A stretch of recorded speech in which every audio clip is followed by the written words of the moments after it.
محمد كما صليت على إبراهيم وعلى آل إبراهيم إنك حميد مجيد. اللهم بارك على محمد وعلى آل محمد كما باركت على إبراهيم وعلى آل إبراهيم إنك حميد مجيد.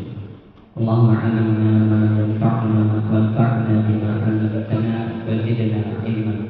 اللهم فقهنا في الدين وعلمنا التأويل.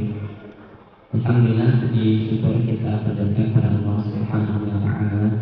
Kemudian salat serta salam mari kita sama-sama haturkan kepada Nabi kita Muhammad sallallahu alaihi wasallam, pada keluarga beliau, pada para sahabat tabi'in dan seluruh yang mengikuti beliau dengan baik dan benar. Alhamdulillah, pada kesempatan kali ini insyaallah kita akan sama-sama belajar. Ada beberapa hal yang perlu disampaikan. Yang pertama, saya yang pertama yang akan saya sampaikan yaitu ada satu hal yang perlu diketahui oleh seluruh umat muslim, yang dimana hal ini banyak tidak diketahui, dan di sisi lain ini merupakan suatu hal penting yang harus dipelajari. Kemudian sebenarnya saya bukan ustaz ya. Kalau ustaz, kalau dalam bahasa Arab, ustaz itu ada yang artinya apa? Ustaz. Ya, yang pertama artinya ustaz dulu. Tapi kalau dalam bahasa Arab yang lebih lazim digunakan yaitu setelah marhalah S3. Setelah doktoral, setelah doktoral, baru seorang itu dapat gelar ustaz. Ustaz itu apa? Profesor. Dalam bahasa Arab, ustaz artinya profesor. Hanya di Indonesia istilah ini digunakan secara umum. Beda adatnya, beda kebiasaannya dalam penyebutan hal ini itu berbeda dalam bahasa Arab dan juga dalam bahasa Indonesia. Saya hanyalah sekedar talibul ilmi atau penuntut ilmu yang diminta untuk mengisi acara ini. Jadi saya bukan Ustaz Pada dan yang lainnya. Tapi tidak apa-apa, insyaallah saya akan berusaha untuk menyampaikan. Untuk materi kita saat ini, saya telah merangkum berbagai materi. Sebenarnya ini sumbernya langsung dari bahasa Arab. Asal sumbernya berbahasa Arab, kemudian saya coba terjemahkan dan juga apa yang disampaikan oleh guru-guru saya. Jadi apa hal penting yang perlu diketahui oleh banyak manusia yang saat ini memang masih tersembunyi, yaitu kebanyakan manusia ketika mengetahui sesuatu itu banyak yang masih belum berdasarkan dasar yang pas dan tepat. Oleh karena itu, insyaallah di sini kita akan bahas bersama. Para ulama terdahulu juga menulis tentang hal ini, dan mereka banyak menyebutkan di antaranya adalah manusia. Di antara manusia itu banyak yang mengakui Allah Subhanahu wa Ta'ala sebagai Rabb, tapi di sisi lain itu hanya sebatas pengakuan. Padahal ketika seorang mengakui Allah Subhanahu wa Ta'ala sebagai Rabb, harus mendatangkan sesuatu yang lainnya, yaitu apa? Kalau orang mengetahui Allah Subhanahu wa Ta'ala sebagai Khaliq, Allah Subhanahu wa Ta'ala sebagai Mudabbir, Al-Muhyi, Al-Mumit, maka wajib baginya untuk melakukan apa yang diperintahkannya, bukan hanya sekedar pengakuan. Dan tidak mungkin seorang melakukan sesuatu yang berbalik. Contoh, misalkan ada seorang yang mengakui cinta kepada saudaranya, dari mulutnya keluar seperti itu, tapi ucapannya apa? Misalkan ketika bertemu dipukul, apakah itu menunjukkan cinta? Tidak. Hal seperti itu tidak menunjukkan cinta, walaupun lisannya mengucapkan Allah Tuhan saya, Allah Rabb saya, tapi apa yang diperintahkan, apa yang disyariatkan Allah Subhanahu wa Ta'ala itu tidak dilakukan. Ini merupakan peringatan bagi diri kami pribadi khususnya, yaitu ketika kita mengetahui sesuatu harus berusaha semaksimal mungkin untuk mengamalkannya. Kalau kita lihat ulama-ulama terdahulu, bagaimana potret ulama terdahulu ketika mengetahui satu ayat atau apapun, ilmu apapun yang mereka ketahui itu langsung diamalkan. Salah satu yang dikisahkan adalah Ibnu Umar. Hadis ini berkaitan dengan keutamaan orang yang mengantarkan jenazah saudaranya. Jadi ketika ada yang wafat, saat itu ada yang wafat, kemudian Ibnu Umar tidak mengikuti jenazah tersebut. Sahabat yang lain mengikuti, mengiringi dari mulai bertakziah ke rumahnya, kemudian mengantarkan ke kuburnya sampai dimakamkan, sampai selesai proses pemakaman, itu semua mendapatkan pahala. Nah, Ibnu Umar tidak menghadiri acara tersebut, proses tersebut tidak menghadiri. Kemudian datang seorang sahabat menegur kepada Ibnu Umar. Wahai Ibnu Umar, kenapa kau tidak ikut? Padahal kata Nabi Muhammad SAW, apa balasannya? Apa pahala yang akan Allah Subhanahu wa sediakan? Yaitu 2 qirat. 2 qirat itu 1 qirat setara dengan 1 gunung Uhud. 1 gunung Uhud. Dari sana Ibnu Umar radhiyallahu anhu tidak langsung percaya. Lalu menyuruh orang tersebut untuk pergi kepada Siti Aisyah, menanyakan hal ini benar atau enggak? Hadis ini benar atau enggak? Ketika ditanyakan ternyata benar. Akhirnya apa yang dilakukan oleh Umar? Beliau sangat menyesal dengan sangat menyesal itu. Dan mengatakan pada orang yang tadi itu, seandainya saya melakukan hal ini, saya telah kehilangan banyak pahala itu. Padahal ini mungkin di kita ini seperti hal sepele, tapi di sisi Allah Subhanahu wa taala sangat besar pahalanya. Jadi apapun yang harus yang kita ketahui, kita harus berusaha semaksimal mungkin.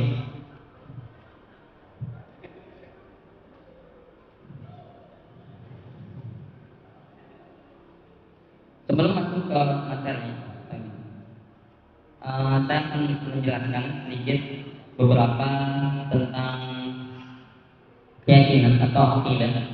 Akidah dalam bahasa Arab atau dalam istilah para ulama itu memiliki makna lain. Jadi agar tidak salah paham dalam memahami hal ini. Jadi akidah itu adalah merupakan satu penamaan yang dimana ada nama-nama lain gitu, yang memang berkaitan intinya dengan hal ini. Yang pertama akidah itu tersendiri. Yang kedua ada tauhid. Tauhid itu bermakna akidah. Para ulama menyebutkan kenapa dinamakan tauhid? Li'anna al-aqidah, li'anna ahamma muhtawayatil aqidah wa tauhid. Yani karena intisari daripada akidah itu adalah tauhid. Tauhid itu apa? Tauhid itu adalah mengesahkan Allah Subhanahu wa taala. Mengesahkan Allah Subhanahu wa taala. Dan tauhid tidak cukup hanya sekedar pengakuan. Seperti yang tadi telah kami sampaikan, bahwa sekedar pengakuan itu tidak cukup. Buktinya apa? Kalau tauhid hanya sekedar pengakuan Allah Subhanahu wa taala sebagai Khaliq, Allah Subhanahu wa taala sebagai pemilik rezeki, setan mengakui hal tersebut, iblis mengakui hal tersebut. Dalam Al-Qur'an, iblis itu mengatakan bersumpah kepada Allah, "Fa bi'izzatika", demi kemuliaanmu. Tapi apakah dengan pengakuan itu iblis dikatakan masuk Islam atau iblis akan masuk surga? Tidak. Jadi tauhid hanya sekedar pengakuan itu tidak cukup. Harus disertai dengan peribadatan kepada Allah Subhanahu wa taala serta pengagungan kepada Allah Subhanahu wa taala. Kemudian yang ketiga ada as-sunnah. As-sunnah sering dikaitkan dengan makna akidah. Bahkan nanti akan disebutkan kenapa alasannya ini disebut as-sunnah. As-sunnah ini memiliki kaitan dengan akidah.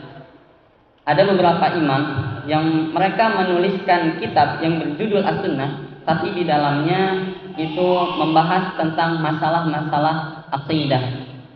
Sampai sekarang istilah as-sunnah ini juga sering digunakan. Contoh seperti ahlus sunnah dan yang lainnya. Sunnah ini memiliki banyak makna dan insyaallah nanti kita akan bahasnya. Kemudian yang keempat ada usuluddin. Usuluddin ini termasuk Akidah juga termasuk musammayat atau istilah-istilah dalam ilmu akidah. Kalau di fakultas, kalau di perkuliahan, sering kita mendengar fakultas usuluddin. Apa yang dipelajari? Akidah. Akidah. Karena usuluddin memang salah satu daripada nama akidah. Alasannya kenapa? Insya Allah nanti akan kita bahas sama. Kemudian yang terakhir ada al-fiqhul akbar. Al-fiqhul akbar ini juga merupakan salah satu nama daripada akidah. Kenapa dinamakan fiqhul akbar? Al-fiqhul akbar, al-fiqh itu artinya pemahaman. Fikih. Nah, diserap ke bahasa Indonesia jadi fikih. Fikih yang kita maksud sekarang, yang kita pahami sekarang adalah fikih tentang pembahasan hak ibadah dan yang lainnya gitu. Itu adalah fikih. Tapi sebenarnya ada fiqhul akbar. Kalau fikih yang biasa kita pelajari itu namanya al-fiqhul furu', yakni fikih cabangnya. Ada hal pemahaman yang lebih kuat lagi, yang lebih besar lagi dan harus dipahami, yaitu al-fiqhul akbar. Dan ini merupakan salah satu daripada nama atau musammayat minal aqidah. Yang pertama, aqidah. Kenapa dinamakan aqidah? Aqidah atau para ulama sering menyebutnya dengan i'tiqad. I'tiqad ini memiliki arti yang sama dari kata aqdun, artinya ikatan. Aqdun atau ar-rabtu ini memiliki satu makna. Siapa, dari mana asalnya ini? Yang pertama menggunakan istilah i'tiqad. Di antaranya adalah Abu Hatim Ar-Razi. Beliau adalah seorang ulama yang menulis kitab aqidah dan memberi judul Aslus Sunnah wa I'tiqaduddin. Ada kata i'tiqad, ada kata as-sunnah dan juga i'tiqad. Dalamnya menjelaskan tentang permasalahan aqidah. Kemudian yang kedua ada Abu Bakar Al-Ismaili. Beliau juga menulis kitab I'tiqad A'immatul Hadits. Kemudian ada Imam Al-Lalakai, Syarh I'tiqad Asyarh Usul I'tiqad Ahli Sunnati wal Jamaah. Kemudian ada Al-Bihaqi Al-I'tiqad ala Madhhab Salaf. Ini semua kenapa dinamakan aqidah? Karena memang ulama-ulama terdahulu menamakan hal ini demikian. Dan orang setelahnya mengikuti istilah-istilah tersebut. Kemudian yang kedua itu tauhid tadi. Imam Bukhari dalam kitabnya Sahihul Bukhari bahkan dinobatkan sebagai Ashahul Kutubil Musannafah, kitab yang paling sahih di antara ilmu hadis. Jadi rujukan orang Islam setelah Al-Quran itu adalah Sahih Bukhari itu. Kenapa? Karena di dalamnya terdapat hadis-hadis di dalamnya itu sahih semua. Bahkan disepakati ini hadisnya sahih semua. Tidak ada yang perlu dilakukan. Imam Bukhari dalam kitabnya Sahihul Bukhari itu menuliskan satu bab, namanya Kitabut Tauhid. Apa di dalam yang dibahas? Kitabut Tauhid ini membahas tentang Imam Bukhari menuliskan hadis-hadis tentang akidah. Kemudian juga ada Kitabut Tauhid Kalimus Siraj dan Kitabut Tauhid wa Itsbat Sifatir Rabb karya Ibnu Khuzaimah dan yang lainnya. Kemudian yang ketiga ada istilah usuluddin. Yang pertama menggunakan istilah ini adalah Imam Syafi'i dalam kitabnya Al-Fiqhul Akbar. Di dalam kitabnya ini beliau menjelaskan tentang akidah juga walaupun namanya Al-Fiqhul Akbar. Imam Syafi'i menyebutkan di antaranya hadza kitabun dzakarna fihi dhahira masaili fi usuliddin. Ini adalah kitab yang dimana kita membahas di dalamnya perkara-perkara tentang usuluddin. Kemudian yang ketiga ada al-ibanah, kemudian as-sunnah wa i'tiqaduddin, al-ibanah surah usuluddin karya Ibnu Tahir al-Baghdadi. Kemudian yang terakhir keempat ada as-sunnah. Ini di antara ulama yang menuliskannya as-sunnah. Kitabnya bernama as-sunnah tapi makna intinya adalah at-tauhid atau al-aqidah. Kemudian yang terakhir ada al-fiqhul akbar. Fiqhul akbar yaitu istilah aqidah yang pertama digunakan oleh Imam Abu Hanifah. Imam Abu Hanifah memiliki buku namanya Al-Fiqhul Akbar yang di dalamnya membahas tentang aqidah.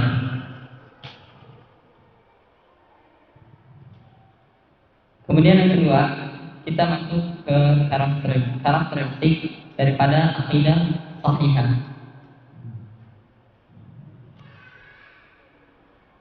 Ada beberapa karakter atau sifat daripada akidah yang harus ada. Jadi akidah sahihah itu seperti ini. Ini berdasarkan dalil yang dirangkum oleh beberapa ulama terkemuka, seperti diantaranya Syekh Shalih bin Fauzan dan juga Dr. Umar Al-Ashraf yang lainnya, bahwa akidah sahihah itu memiliki karakteristik atau sifat-sifat.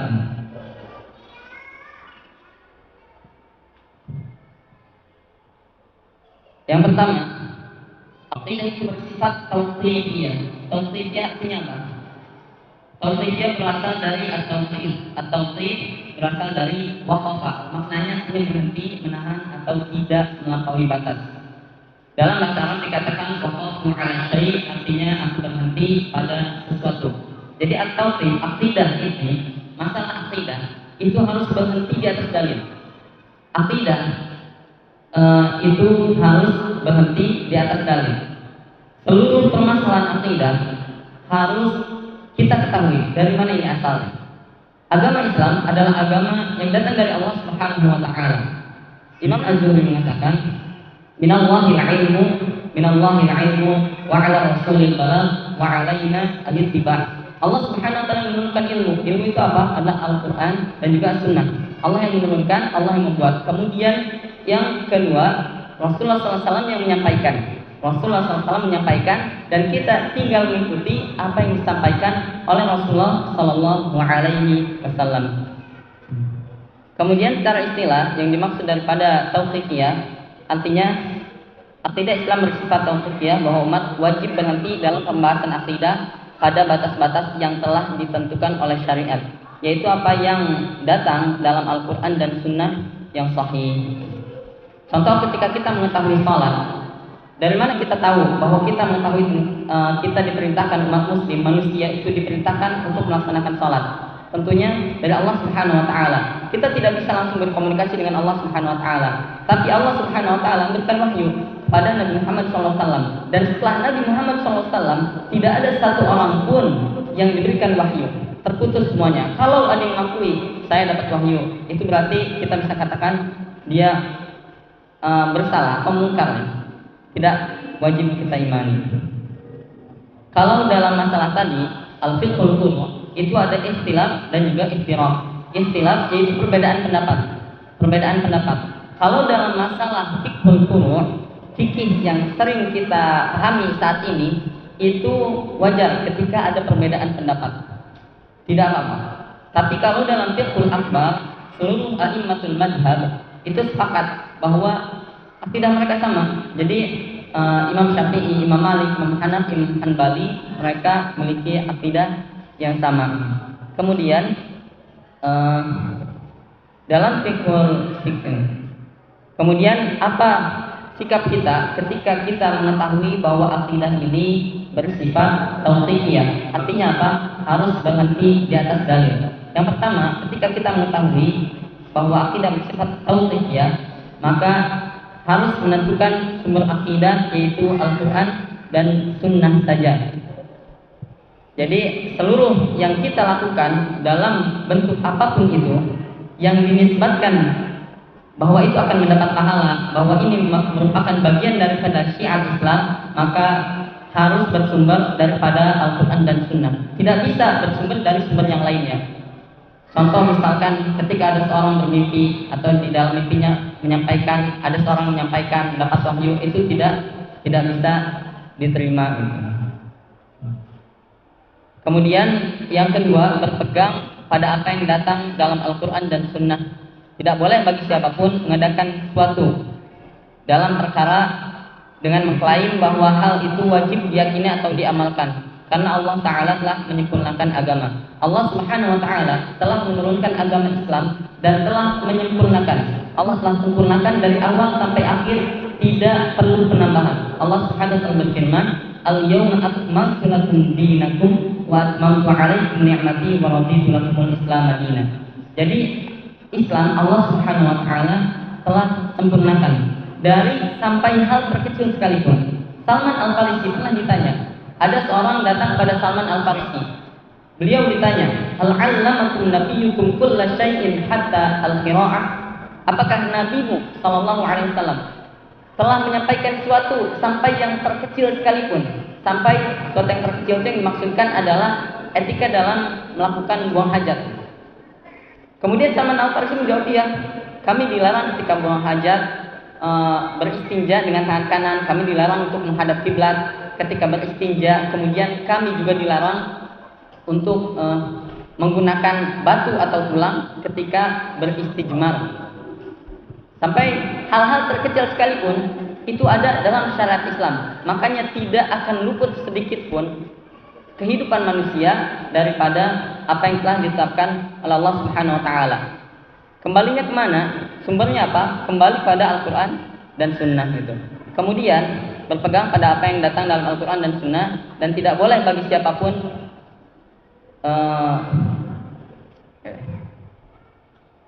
Oke, sekarang yang kedua. Yang kedua ada sifat daripada akidah yaitu ghaibiyah, yaitu gaib. Gaib tidak diketahui oleh akal manusia. Akal manusia itu tidak bisa menjangkau hal ini. Kenapa? Karena akidah itu gaib. Contoh gaib seperti apa? Contoh seperti alam kubur. Alam kubur. Siapa yang mengetahui alam kubur? Allah Subhanahu wa taala. Dari mana kita tahu alam kubur? Apakah ketika kita menyaksikan orang yang sudah wafat di dalam kubur itu disiksa atau diberi nikmat? Tidak. Tapi kita tahu dari mana? Dari dalil. Dalil datang dari mana? Dari sunnah dan Al-Quran. Al-Quran itu sifatnya general, mujmal, umum. Banyak hal-hal dalam Al-Quran yang memang belum dirincikan. Yang merincikannya apa? Sunnah Nabi Muhammad SAW yang merincikan daripada Al-Quran tersebut. Dan di antara hal-hal yang gaib, seperti beriman pada Allah. Apakah Allah, kita bisa lihat Allah Subhanahu wa taala? Sekarang tidak. Sekarang tidak bisa. Tapi di akhirat Allah Subhanahu wa taala menjanjikan pada hamba-hambanya yang istiqomah dan juga bertakwa.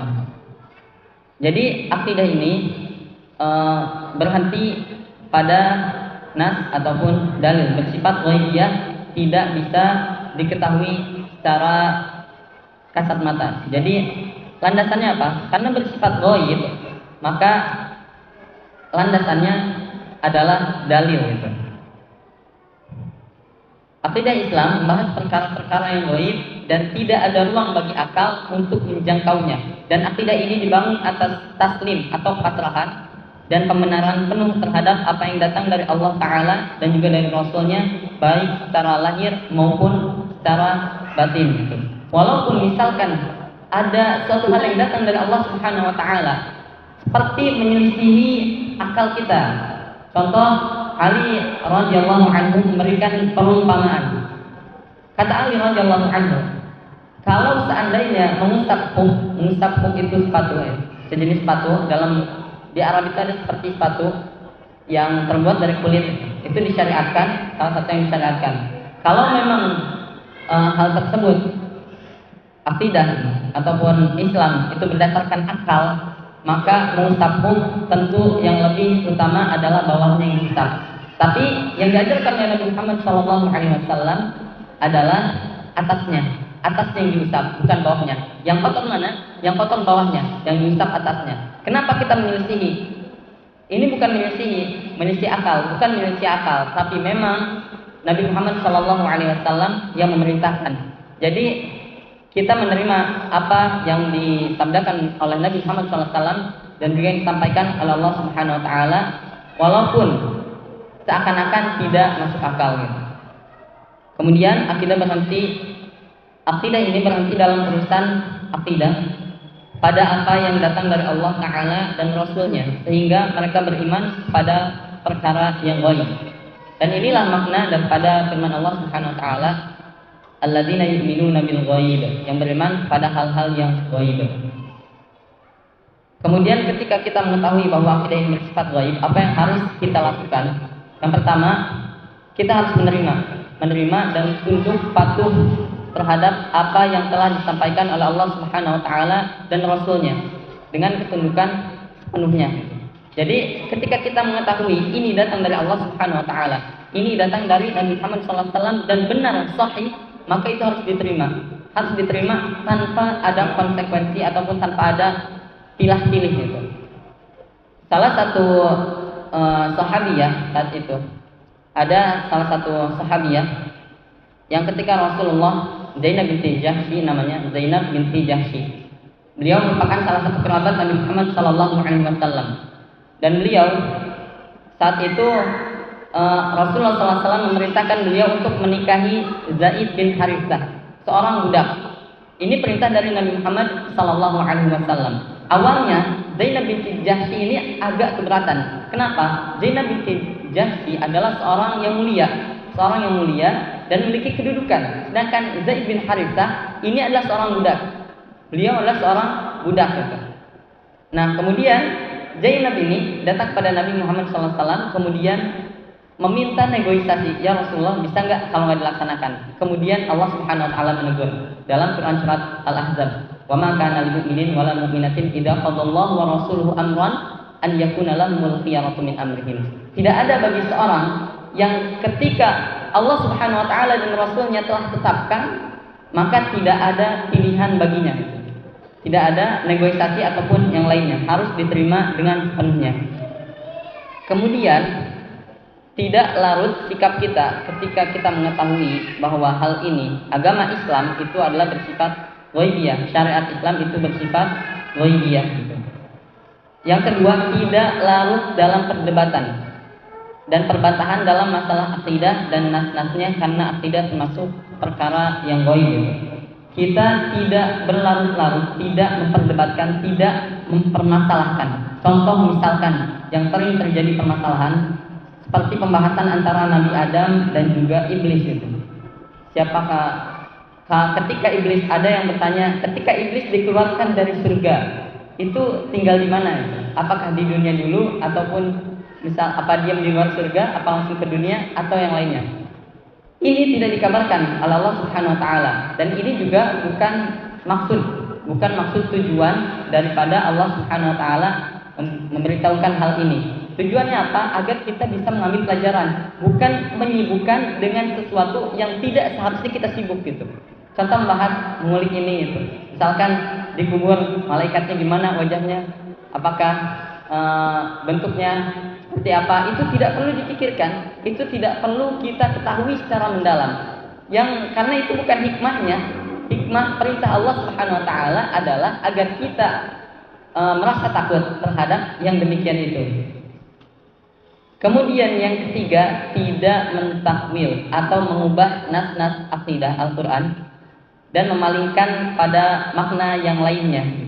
Contoh, ada beberapa nas yang memang dikabarkan oleh Allah Subhanahu Wa Taala dalam kitabnya dan juga dibenarkan oleh Nabi Muhammad SAW. Ada hadis yang menunjukkan bahwa Allah Subhanahu Wa Taala, hadis ini berbunyi, Allah Subhanahu Wa Taala turun pada sepertiga malam terakhir. Allah Subhanahu Wa Taala turun pada sepertiga malam terakhir. Nazalallahu Taala fi thuluthil lailil akhir ila sama'id dunya. Allah Subhanahu Wa Taala turun ke langit dunia. Ada orang yang bertanyakan, kalau Allah Subhanahu Wa Taala turun ke dunia, bagaimana nanti di dunia? Di dunia ini apakah bakal penuh atau bagaimana? Terus bagaimana kalau misalkan di sini malam, di sini siang? Apakah harus bolak-balik muter-muter? Itu bukan urusan kita.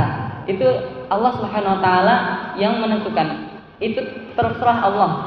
Allah yang berkehendak dan kita hanya meyakini. Dan sebagian mentakwilkan atau mengganti kalimat nuzul atau nazala ini menjadi misalkan yang turunnya kudrah Allah Subhanahu Wa Taala, kuasaan Allah Subhanahu Wa Taala. Ini tidak boleh dipaling-palingkan maknanya kecuali dengan nas-nas atau dalil-dalil yang telah ditetapkan.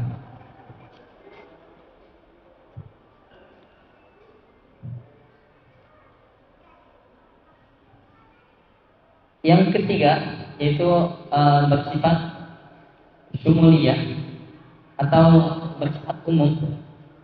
Bersifat umum atau syumuliyah. Jadi akidah itu umum dan mencakup seluruh hal manusia, urusannya dari mulai hidup sampai wafat itu telah diatur oleh Allah Subhanahu Wa Taala.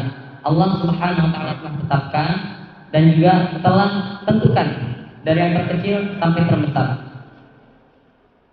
Syariat Islam ataupun Islam adalah sesuatu yang telah mengatur sesuatu yang terkecil sekalipun dari diri manusia sampai hal yang terbesar apalagi. Dan ini bukan hanya syariat Islam bersikap sifat syumuliyah, yaitu universal atau komprehensif. Kemudian secara istilah, akidah Islam atau Islam itu menjelaskan seluruh perkara akidah yang dibutuhkan oleh umat.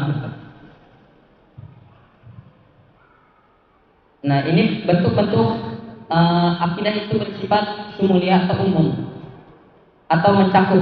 Yang pertama, akidah itu mencakup seluruh persoalan yang meluruskan kehidupan manusia.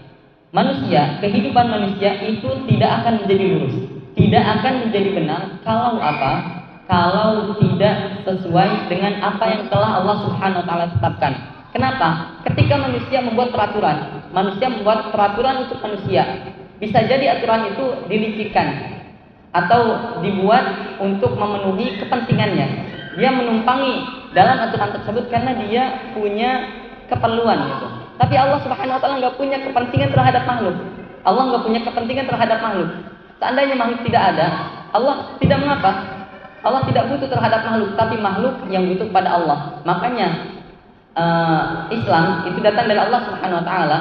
Maka Allah Subhanahu wa taala adalah yang paling mengetahui kebaikan yang ada pada manusia. Manusia itu harus seperti apa biar menjadi lurus dan benar gitu.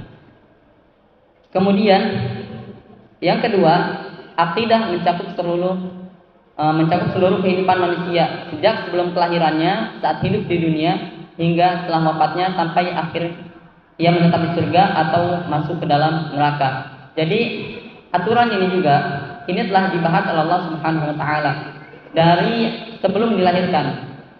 Dari sebelum dilahirkan, Allah Subhanahu wa taala telah mengabarkan apa yang terjadi. Kemudian ketika dilahirkan apa yang harus dilakukan. Kemudian ketika nanti besar, kemudian setelah wafat akan terjadi apa-apa. Itu semua telah dikabarkan. Jadi semuanya Allah Subhanahu wa taala telah sesuaikan. Kemudian yang terakhir bersifat wasatiyah atau pertengahan yakni tidak berlebih-lebihan dan juga tidak menyepelekan. Pertengahan al-wasatu maknanya adil, kemudian bisa bermakna al-fadl atau al-khairiyah, yaitu utamaan kebaikan atau yang terbaik. Secara istilah yakni ada tiga. Yang pertama afdal as-sa'i, yaitu sebaik-baiknya aturan, baik-baik apa yang diturunkan oleh Allah Subhanahu wa taala. Jadi tidak ada yang lebih baik. Kemudian yang kedua, a'dalul aqidah, yang paling adil, yang paling bijaksana. Dalam Islam Allah Subhanahu wa taala menjelaskan tidak boleh semena-mena menghinakan seorang dan tidak boleh juga mengkultuskan berlebih-lebihan kepada seorang. Contoh, Nabi Muhammad SAW memerintahkan jangan menghina. Jangan menghina satu dengan yang lainnya. Allah Subhanahu wa taala juga menegaskan. Kemudian Allah Subhanahu wa taala, Nabi Muhammad SAW juga memerintahkan agar tidak terlalu berlebihan.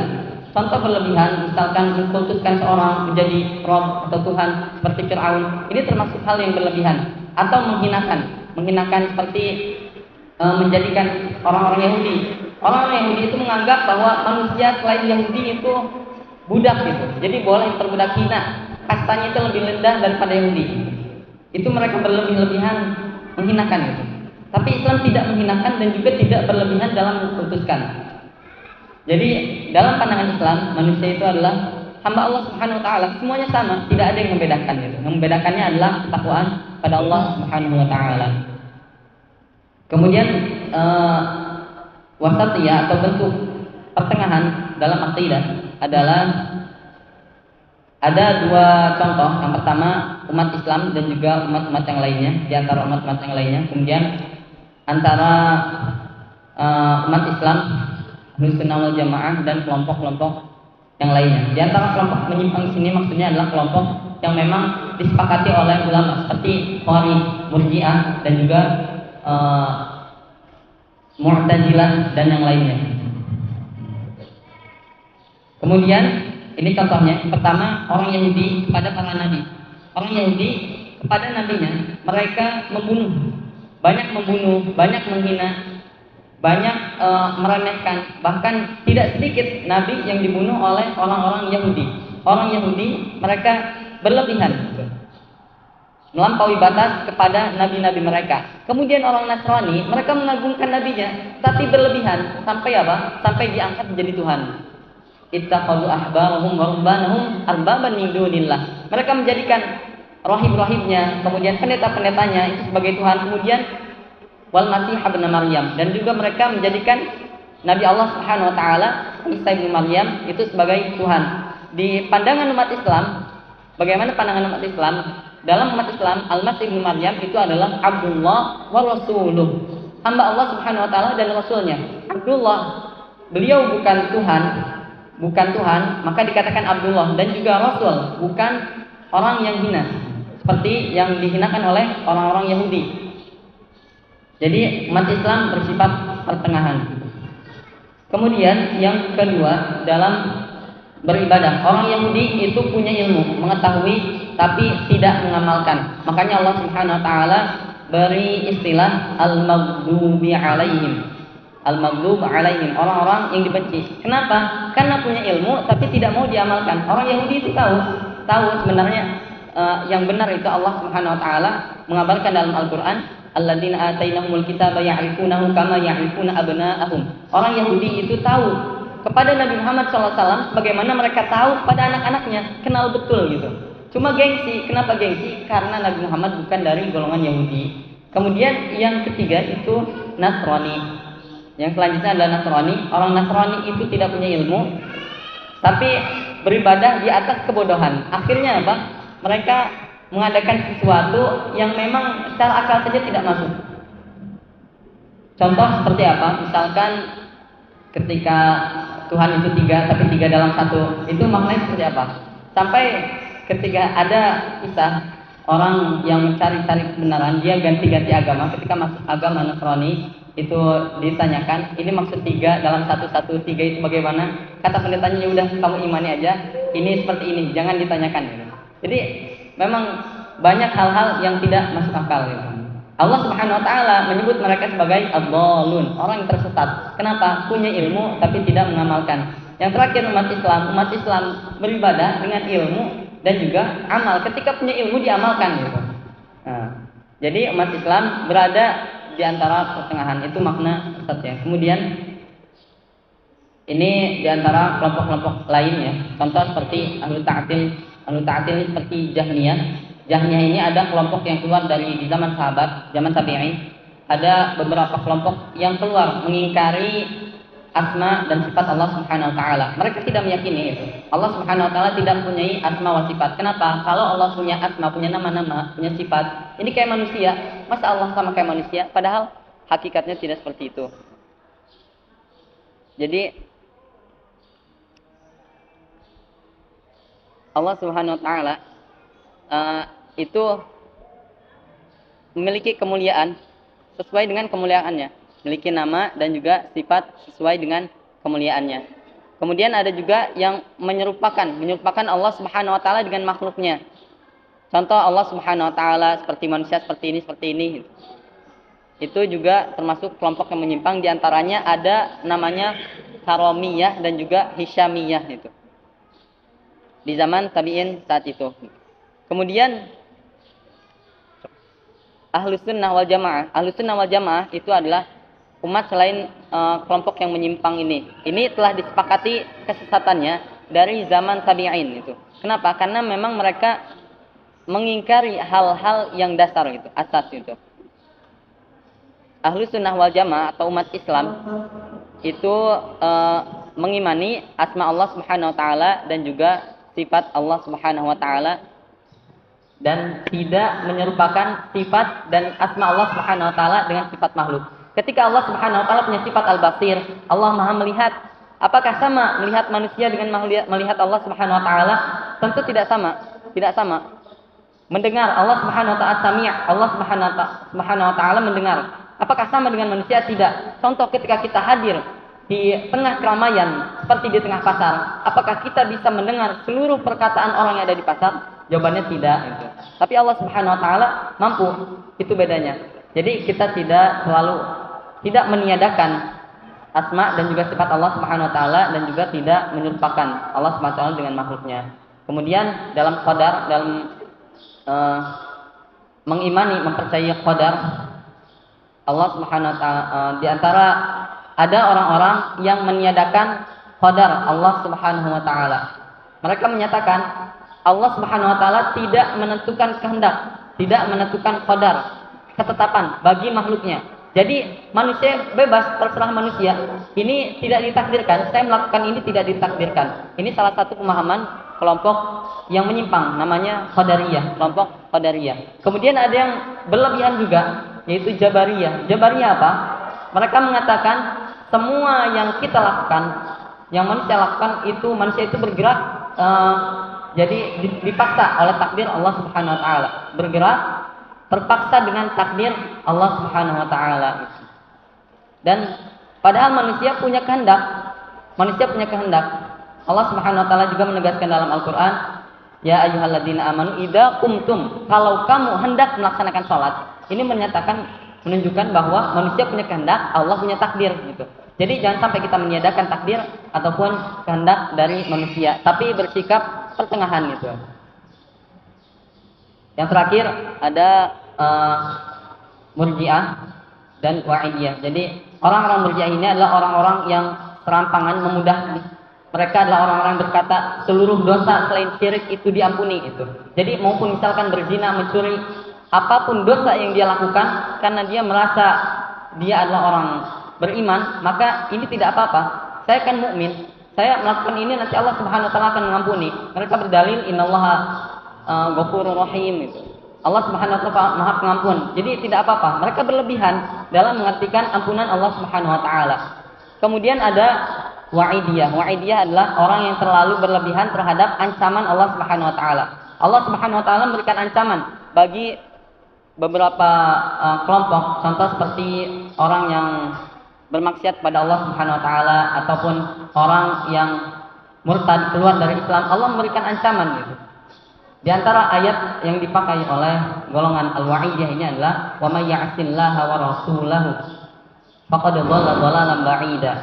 Orang yang bermaksiat pada Allah maka dia sesat, dia zalim, sesat sesat-sesatnya. Nah, orang yang seperti ini mereka bermudah-mudahan dalam hal dosa besar. Ketika ada orang yang melakukan dosa besar, wah dia sesat nih. Akhirnya mereka mudah menyesatkan orang lain. Dan umat Islam tidak seperti itu. Tidak melakukan hal seperti itu. Tapi ketika beribadah itu mengharap kepada Allah Subhanahu wa taala dan juga merasa takut, makanya ada khauf dan raja gitu. Khauf takut pada Allah Subhanahu wa taala dan raja memohon ampunan pada Allah Subhanahu wa taala gitu. Jadi tidak berlebih-lebihan dan juga tidak juga menyepelekan. Nah, ketika ini semua kita amalkan, ketika ini semua diamalkan, maka inilah yang akan menjadi perubahan bagi diri kita dari yang asalnya sempit ataupun dari suatu yang terluka dan yang lainnya menjadi suatu kebahagiaan yang hakiki dari suatu yang asalnya luka ataupun yang lainnya yang menyedihkan. Kebahagiaan yang hakiki adalah apa yang datang dari Allah Subhanahu wa taala, bukan apa yang diinginkan oleh manusia itu. Jadi ketika kita mengikuti ini semua, insya Allah maka akan mendapatkan kebahagiaan itu. Inilah kunci kebahagiaan yang disampaikan oleh Allah Subhanahu wa taala dan juga melalui lisan Nabi Muhammad SAW. Ada sedikit beberapa tambahannya tentang Isra dan Mi'raj ini. Apa itu Isra Mi'raj? Isra Mi'raj adalah Isra, yaitu Allah Subhanahu wa taala memperjalankan nabinya, perjalankan Nabi Muhammad sallallahu alaihi wasallam dari Masjidil Haram ke Makkah ke Masjidil Aqsa, kemudian kembali pada satu malam. Dan ini memang suatu yang memang di luar akal, tidak bisa masuk akal. Maka dari itu kita harus meyakini. Seperti yang tadi telah kita bahas, apapun yang disampaikan Allah dan Rasulnya itu diyakini. Seperti Abu Bakar ketika yang lain menentang atau tidak mempercayai berita dari Rasulullah SAW, tapi beliau walaupun seorang diri tetap meyakini. Kenapa? Karena ini datangnya dari Rasulullah SAW. Apa yang diperintahkan Allah, apa yang disampaikan Rasulullah itu diamalkan. Kemudian Mi'raj adalah naik. Allah Subhanahu Wa Taala menaikkan beliau dari Baitul Maqdis ke langit ketujuh, kemudian naik ke Sidratul Muntaha. Ini ada beberapa pendapat kapan terjadinya Isra Mi'raj. Para ulama atau mu'arifun, ahli sejarah itu berbeda pendapat kapan terjadinya Isra Mi'raj. Pendapat ini saya kutip dari bukunya karya Syekh Safiur Rahman Al-Mubarakfuri dan juga beberapa referensi lainnya seperti Lataiful Ma'arif karya Ibnu Rajab Al-Hanbali, kemudian buku-buku yang lainnya. Jadi ada perbedaan pendapat kapan sebenarnya terjadi Isra Mi'raj. Kapan sebenarnya terjadi Isra Mi'raj? Yang pertama, ada yang mengatakan bahwa Isra Mi'raj itu terjadi pada tahun pertama kenabian. Ini adalah pendapat Imam At-Tabari. Imam At-Tabari merupakan imam ahli tafsir, punya kitab tafsir namanya Tafsir At-Tabari. Ini beliau berpendapat bahwa tahun satu kenabian itulah waktu terjadinya Isra Mi'raj. Kemudian yang kedua, ada pendapat Imam An-Nawawi dan Qurtubi. Beliau berpendapat bahwa terjadi Isra Mi'raj tahun ke-5 kenabian. Kemudian yang ketiga adalah 27 Rajab tahun ke-10 kenabian. Ini adalah pendapat Al-Mansur Huri itu. Salah satu ulama sejarawan kontemporer pada saat ini yang meneliti tentang sejarah. Kemudian yang keempat, ada yang menyatakan bahwa Isra Mi'raj ini terjadi di bulan Ramadan. Terjadi di bulan Ramadan tahun ke-12 kenabian atau 16 bulan sebelum hijrah. Kemudian ada juga pendapat yang lain yang menyatakan 5 Muharram, menyatakan pada bulan Muharram tahun ke-13 kenabian atau 14 bulan sebelum hijrah. Kemudian yang keenam ada yang menyatakan di antara ahli sejarah ini terjadi di bulan Rabiul Awal tahun ke-13 kenabian atau 1 tahun sebelum hijrah itu. Dan sebenarnya para ulama itu berbeda pendapat kapan terjadinya Isra dan Mi'raj. Bahkan Imam Ibnu Hajar Al-Asqalani dalam kitabnya Fathul Bari itu menyebutkan lebih daripada 10 pendapat. Dan dalam hal ini tidak ada hadis atau keterangan yang sahih yang menjelaskan tentang kapan terjadinya Isra dan Mi'raj. Kemudian ketiga pendapat pertama oleh Syekh Safiur Rahman Mubarakfuri itu digugurkan berdasarkan fakta sejarah. Kenapa? Karena Sayyidah Khadijah wafat pada tahun ke-10 kenabian. Kalau kita lihat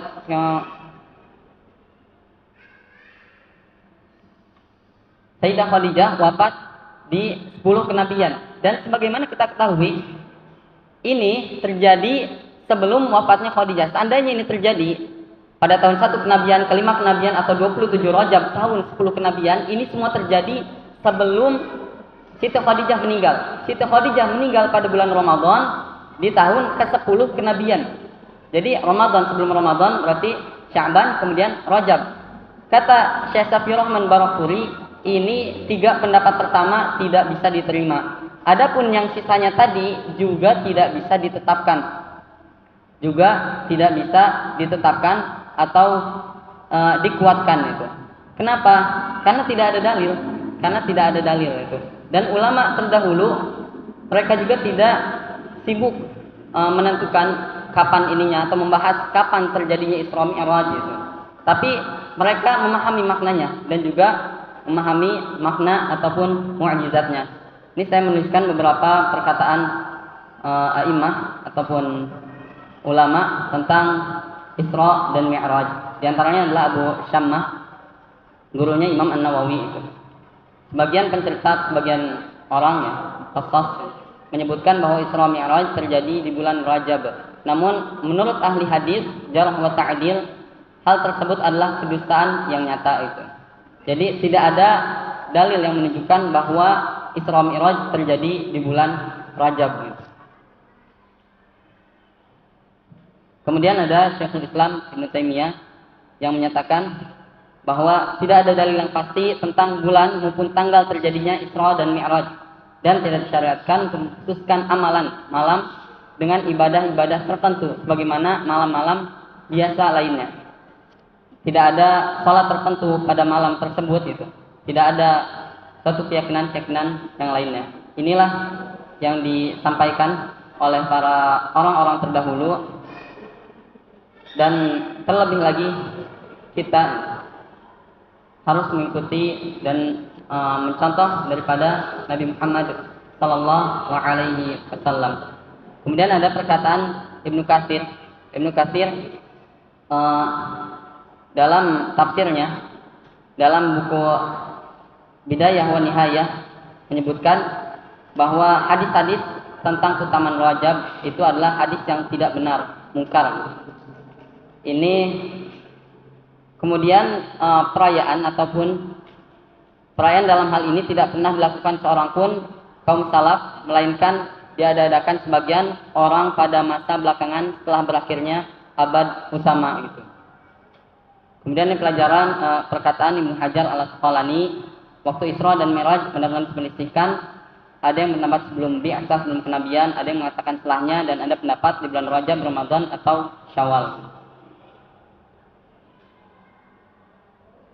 Kemudian ini salah satu ulama daripada Dewan Fatwa di Saudi Arabia, wafat tahun 1999.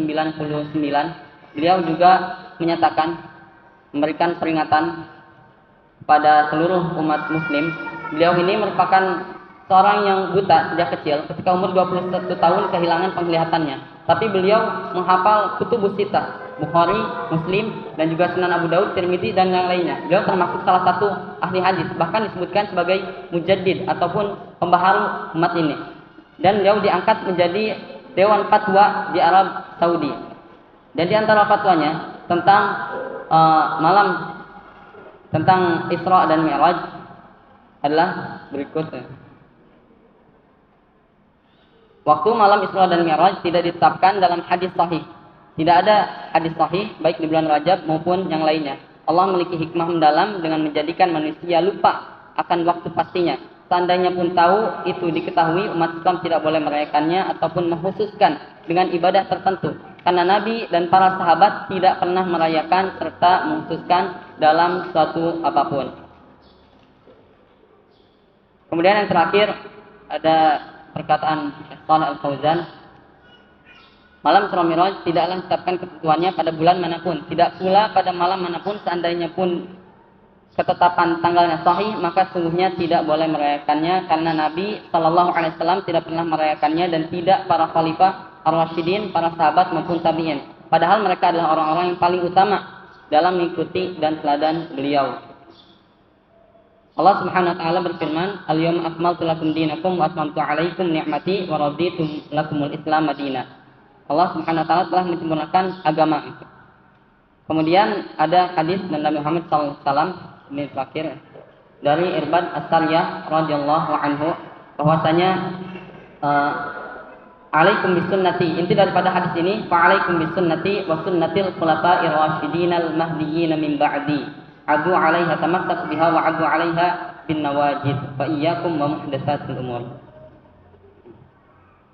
Jadi itulah yang bisa kita sampaikan. Semoga apa yang disampaikan ini bisa memberikan manfaat dan juga bisa menjadikan ilmu yang bermanfaat. Kurang lebihnya mohon maaf. Wabillahi taufiq wal hidayah. Assalamualaikum warahmatullahi wabarakatuh.